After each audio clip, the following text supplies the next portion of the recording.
U trenucima dok se novi saziv 117. Kongresa SAD sprema da položi zakletvu, u američkoj državi Džordžiji u finiš je ulazila žestoka trka u drugom krugu izbora za preostale dve još nerešene senatorske fotelje, koje će odlučiti da li će kontrolu Senata zadržati republikanci ili će je preuzeti demokrate. Zalog je toliko visok, a atmosfera tako usijana, da se ovaj izborni dan u Džordžiji poredi sa američkim predsjedničkim izborima. O tome su svedočili i milioni dolara za kampanju koju su paralelno sa milionima ranih glasova birači slivali u Džordžiji. U okolnostima kada aktuelni republikanski šef Bele kuće Donald Trump ni uoči inauguracije 20. januara ne priznaje pobedu demokratskog naslednika Josephu Bidenu, tvrdeći da su izbori pokradeni, oba rivala jurišaju na Džordžiju.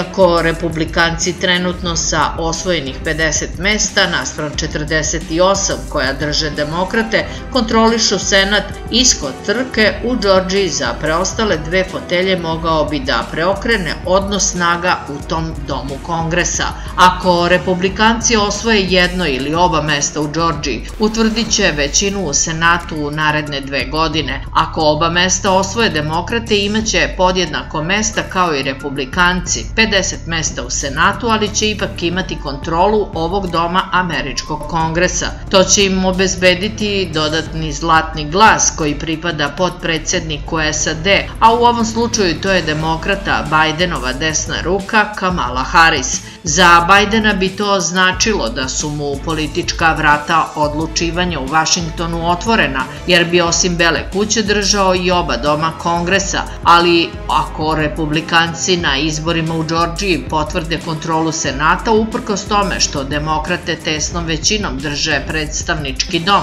izvesno je da bi Bidenova administracija, kao i u vreme kada je bio potpredsjednik Baracka Obame, bila osuđena na duge pregovore sa republikancima o ključnim pitanjima poreza, imigracije, zdravstvene zaštite, imenovanja visokih zvaničnika SAD.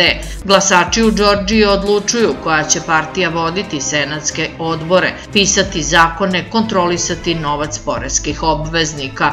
U Džordžiji trenutno senatorska mesta drže republikanci David Perdue i Kelly Loeffler. Oni su se već u dve odvojene trke 3. novembra takmičili sa demokratama Johnom Ossoforom i Kelly Loeffler, ali niko nije uspeo da osvoji 50% glasova u Džordžiji neophodnih za pobedu na izborima za Senat. Vodili su u jednoj trci republikanac Perdue, u drugoj demokrata Warnock, a pošto nijedan nije dobio 50% glasova, kandidati se ponovo suočavaju u utorak u drugom krugu. Republikanac Perdue se 5. januara takmiči sa demokratom Johnom Ossofom, istraživačkim novinarom koji je inače već izgubio od Perdua 2015. godine. Bogata konzervativka Kelly Loeffler, koja je u Senatu 2020. godine zamenila zbog bolesti penzionisanog senatora Johnnya Isaacsona, takmičit će se da potvrdi svoje mesto u trci sa demokratom Raphaelom Warnockom,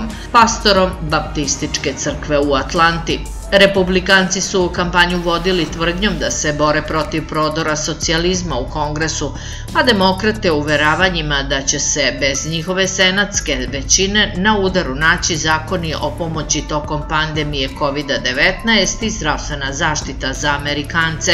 Kao potpora uveravanjima oko $500 milijarde slilo se u izborne kampanje u Džordžiji. Glasači su za učešće na izborima morali da se registruju do 7. decembra, a prevremeno glasanje zaključeno je 31. decembra, a registrovani birači mogli su da glasaju i poštom. Predviđanja pobednika u Džordžiji posle onoga što se dogodilo na predsjedničkim izborima u SAD sada su prepuna ograda. Uglavnom se govori da je trka tesna i da o tome svedoči vrlo mala prednost Bidena nad Trumpom na predsjedničkim izborima u Džordžiji, zbog čega i dan danas republikanac tvrdi da mu je demokrata ukrao pobedu.